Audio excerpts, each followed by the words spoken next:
This is part 2 of the conversation with Cape periodontal specialists Emil Langenegger and Corne Schnettler. It is the 2nd of April. I think it's so important for us to give dates to these videos because everything changes so quickly. So the first part of this was also on the 2nd of April. And now we're just going to talk about patient interaction a little bit more. So we will have some input from Emma, the oral hygienist that worked with Emil and Corne. Just to put a face to dentistry still, while we have our masks on, we still have to chat to our patients. So how do you guys do that? Yeah, I think, Corne, that was the biggest thing for me, because when a patient arrives, you're not allowed to actually meet the patient, see the patient, so they don't actually know what you look like at all. So we thought about you need to cross that barrier, because still the patient comes to you with pain. In most cases, they're still scared of a dentist. And now you're actually creating that fear that they see this person in a hazmat suit coming to them and need to inflict pain on them, even though we want to relieve it. So we thought about how we can cross that barrier by still giving a human touch and still explaining to them what they're going to go through this process. And that's where we brought Emma in, which is she's our oral hygienist at the practice.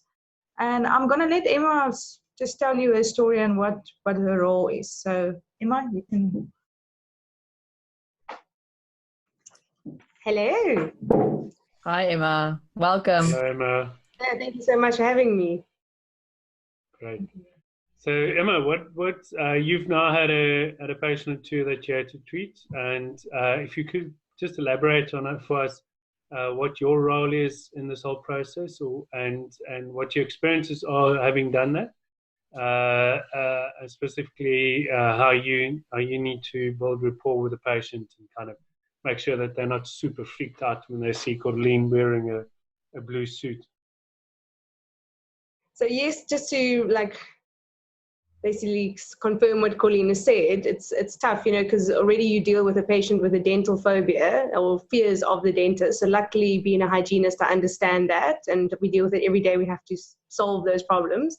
So basically, I take into consideration that they're already fearful, and that yes, you as the professionals, that you do look very scary. So it's just a really nice, warm welcome. It's a meet and greet. Hello, I'm Emma, and I'm here to take care of you today.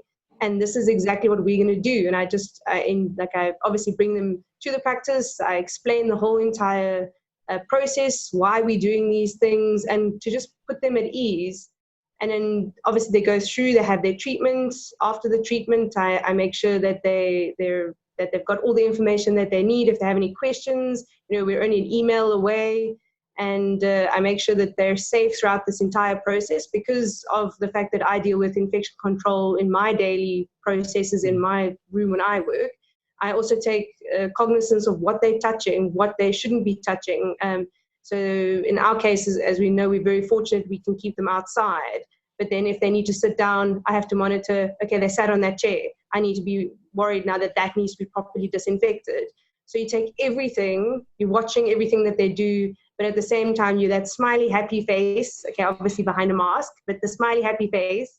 And you're just there to calm everything down and to take something that's very scary and actually just make it into the most pleasant experience you possibly can. Great. Yeah, I think it's great that you guys are doing that, Emma. In my experience, when I treated the patient, Florence did the same thing in our practice. And we actually asked the patients to leave all their belongings in the car. I don't know if you guys do the same thing, just to make sure that they don't bring their handbags or their cell phones and things in. And also we provided them with a little Ziploc bag if they did bring their phone in. So it's important to think of the little things as well. And what we also didn't even think about before we saw the patient was, you have to tell the patient to please not touch anything.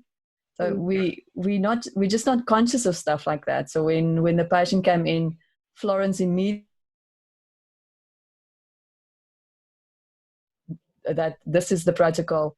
And I think in giving people guidelines, we make them feel safer. That doesn't make people more scared. It makes them feel more at ease. Because you still deal with a patient, and when your patient leaves, they must still feel they had good treatment, and it was still a manageable experience. What are you guys doing with your payments? Are you still allowing people to pay with credit cards, or are you preferring EFT payments? How are you guys managing that? It's a difficult situation because we've got a variety of patients. It was some very young, some were geriatric patients. The mainstay at this stage is that we have a mobile credit card unit. It gets glad wrapped well, and it gets well soaked with disinfectant.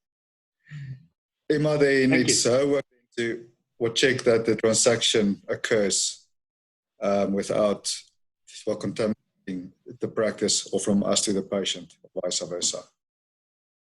So Emma, your role really from start to finish would be welcoming the patient, putting them at ease, and explaining to them what actually will be happening, and then helping them through into the actual surgery. And then once the treatment, I'm thinking specifically about coding, charging, all those kind of aspects of the things. What do you guys do regarding actually getting the charging out and the coding out and the receiving the payment? What is that process? So for us at the moment, we're quite fortunate with, obviously the speed point is easy because you touch one end, they're on the other end, so that's not a problem. The coding, we've already done a preset like list of codes. So it's very easy. We've got a bell that we ring, and I can have a conversation, but I don't step inside the room. So we're quite lucky like that I know exactly what I have to charge to and what the whole process is. And I mean, there's always email, there's all those things. So as soon as the patient leaves, they get emails, they get follow-up emails. The dentist that referred gets emails. It's email makes it a lot easier. So you basically, once the treatment, the patient's being treated, you would have an opportunity to write down the notes, write down the actual codings and everything, and the charges and all that. And then once the patient's finished with the treatment, you then receive them to complete the process of getting the fees. Yeah? Yeah. Luckily, most setup is done or before the time. Since it's for emergency work, there's very little codes that we have to use. And then, like you said, John, if there's then more communication, it's more verbal, and it's from quite a distance between us and Emma. If there's one or two changes that needs to happen to the bill or that. And obviously dictating the notes and all those things. The yes. point is that you guys aren't, in the clinical environment, you're actually not doing any computer work whatsoever. That's all being done outside of the clinical area. Yeah? Yes.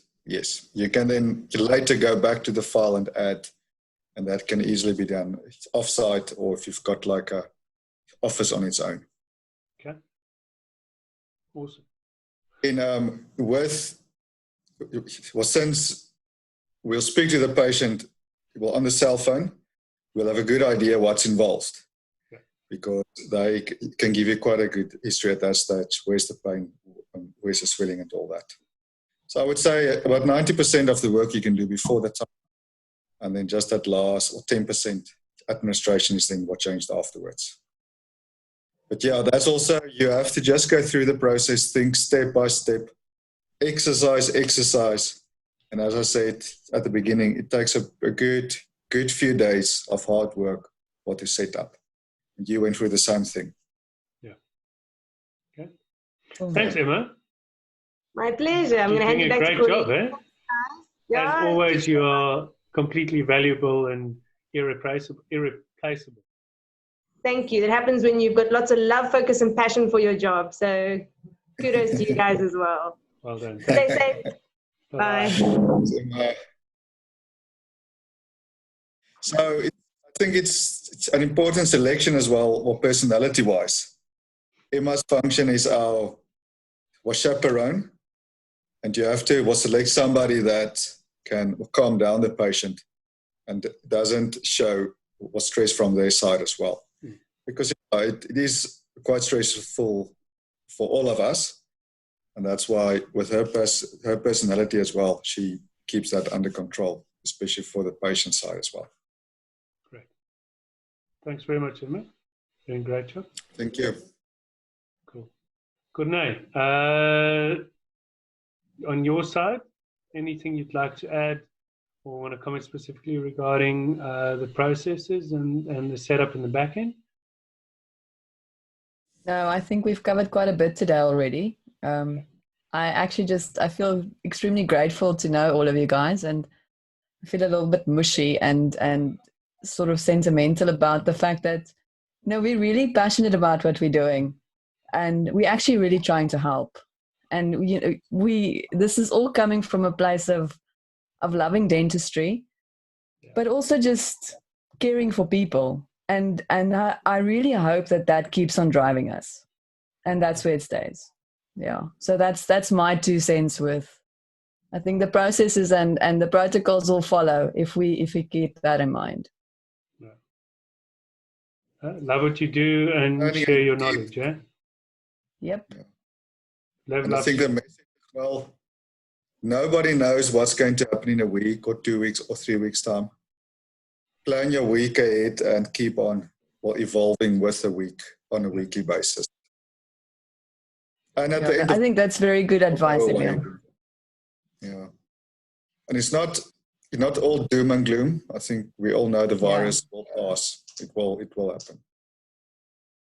Thanks. Cool. Colleen? No, I think I'm also fortunate to be part of a great team and to get input. If I had to be in my own practice alone and no guidance, no one to talk to, it would be very scary. And I think the idea with these videos is that we actually want to give some help to anyone who wants to contact us. Because I'm sure there's a lot of people in their practices alone and not sure, should they do it, should they not do it? And I think we're getting to a point where you'll have to decide, maybe you decided to close your practice now for this 3 weeks, but what's going to happen then afterwards? And I think financially, we already know by working now, it's not about getting any finances in, because you're really not getting any money really from this. It's more doing your part and helping your patients, and you're building some goodwill in the process. So, yes. Thanks very much, guys. As always, a great session.